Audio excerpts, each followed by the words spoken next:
एक ऐसे समय में कि जब यूनाइटेड स्टेट्स ऑफ अमेरिका और रशिया के बीच में new strategic arms reduction treaty यानी न्यू स्टार्ट ट्रीटी समाप्त हो चुकी है।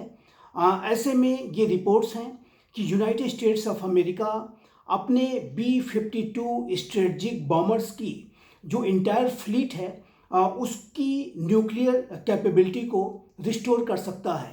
साथ ही साथ ऐसे भी रिपोर्ट्स हैं कि यूनाइटेड स्टेट्स ऑफ अमेरिका अपनी Minuteman 3 inter continental ballistic missile की जो MIRV कैपेबिलिटी को भी रिस्टोर कर सकता है।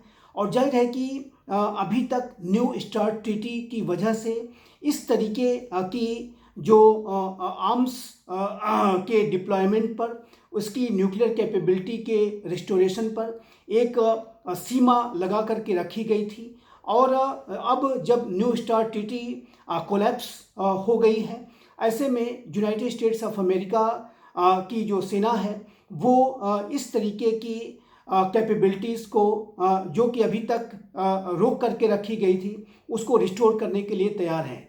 और यूनाइटेड स्टेट्स ऑफ अमेरिका की मिलिट्री की तरफ से इस बात को कहा गया है कि यदि अमेरिका के राष्ट्रपति के द्वारा ऑर्डर्स दिए जाते हैं तो ये जो B-52 स्ट्रेटजिक बॉम्बर्स की जो इंटायर फ्लीट की जो न्यूक्लियर कैपेबिलिटी को रिस्टोर किया जा सकता है, मिनटमैन 3 की MIRV कैपेबिलिटी को भी रिस्टोर किया जा सकता है।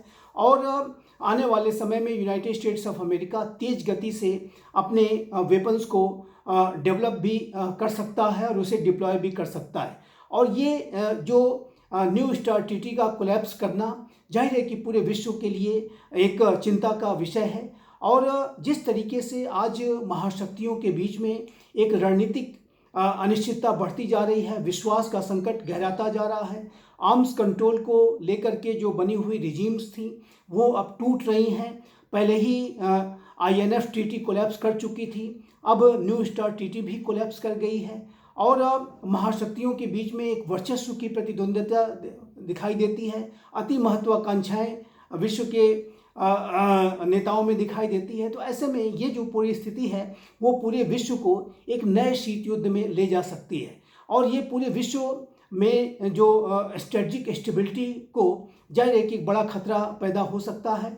और वर्तमान समय में जिस तरीके से महाशक्तियां एक दूसरे के साथ टकराव की मुद्रा में आती दिखाई दे रही हैं, ये पूरे विश्व की जो शांति, सुरक्षा, स्थिरता के लिए एक बड़ी चुनौती बन सकता है, इसमें कोई दो राय नहीं है।